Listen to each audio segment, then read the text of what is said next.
दोस्तों स्वागत है आप सभी का। दोस्तों आज हम यूरोप के बेहद ही खूबसूरत देश हंगरी के बारे में जानेंगे। यहाँ की महिलाएं काफी आकर्षक होती हैं और इन्हें हर महीने नए नए रिश्ते बनाना भी पसंद होता है। इसके अलावा यहाँ की करेंसी भारत के मुकाबले बहुत ही ज्यादा कमजोर है, जिससे कम पैसों में भी यूरोप के इस सुंदर से देश में घूमा जा सकता है। तो चलिए जानते हैं हंगरी देश से जुड़े कुछ अमेजिंग फैक्ट्स। दोस्तों हंगरी यूरोप के पूर्व में स्थित एक छोटा सा देश है, जिसे काफी प्राचीन देश भी माना जाता है। इसके अलावा हंगरी एक समय में रोमन अम्पायर का हिस्सा हुआ करता था, लेकिन फिर एक ऐसा दौर आया कि इस देश पर हंस नाम की प्रजाति ने हमला कर दिया और तभी से इस देश को हंगरी नाम से जाना जाता है। वैसे तो यहाँ कई भाषाएं बोली जाती हैं, पर मुख्य भाषा हंगरियन है, जो हंस प्रजाति से काफी ज्यादा प्रभावित मानी जाती है। दोस्तों हंगरी एक ऐसा देश है जिसके पास कुल 13 नोबेल प्राइजेस मौजूद हैं, जो भारत, जापान और ऑस्ट्रेलिया जैसे देशों से भी ज्यादा हैं। हंगरी में पैदा होने वाले बच्चों का नाम माता पिता नहीं रख सकते, बल्कि यहाँ की सरकार ने लड़कों और लड़कियों के लिए अलग अलग नामों की सूची बनाई हुई है और माता पिता को अपने बच्चों का नाम उसी लिस्ट में से चुनकर रखना होता है। दोस्तों हंगरी यूरोप के सबसे पुराने देशों में से एक है और इसकी स्थापना फ्रांस, जर्मनी तथा इंग्लैंड से भी पहले हुई थी। हंगरी यूरोप के सेंटर में स्थित एक लैंडलॉक कंट्री है, जिसका मतलब ये हुआ कि इसकी चारों दिशाएं किसी न किसी देश से घिरी हुई हैं। यह देश अपनी सीमाएं Austria, Croatia, Romania, Serbia, Slovakia, Slovenia और यूक्रेन के साथ साझा करता है। अगर हंगरी की पॉपुलेशन की बात करी जाए तो यहाँ की कुल जनसंख्या 1 करोड़ के लगभग है। इसके अलावा हंगरी का जमीनी भूभाग 93,028 स्क्वायर किलोमीटर के क्षेत्रफल में फैला हुआ है। दोस्तों हैरानी की बात तो ये है कि जितनी यहाँ की जनसंख्या है, उससे भी ज्यादा टूरिस्ट हंगरी घूमने जाते हैं, जिनकी संख्या हर साल 1.5 करोड़ के ऊपर रहती है।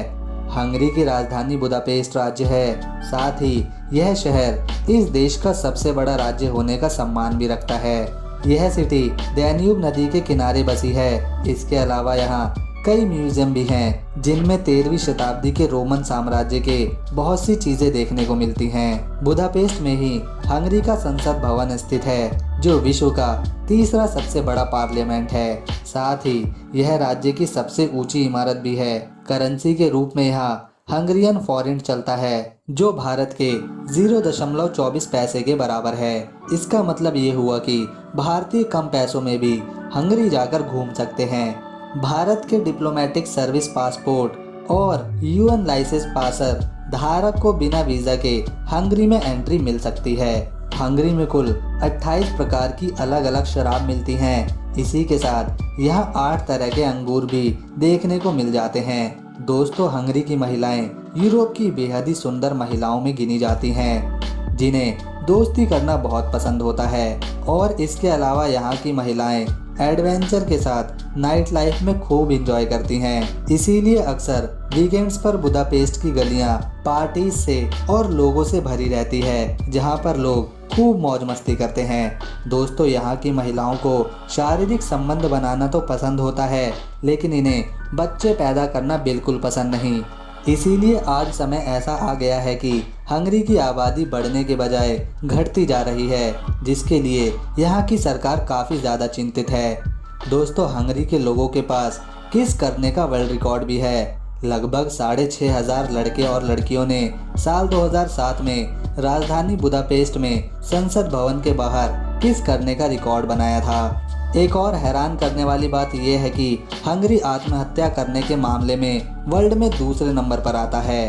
हंगरी में बुदापेस्ट स्प्रिंग फेस्टिवल मनाया जाता है, जो पूरे यूरोप का सबसे बड़ा सांस्कृतिक और संगीत महोत्सव होता है, जिसे हर साल मार्च के महीने में आयोजित किया जाता है।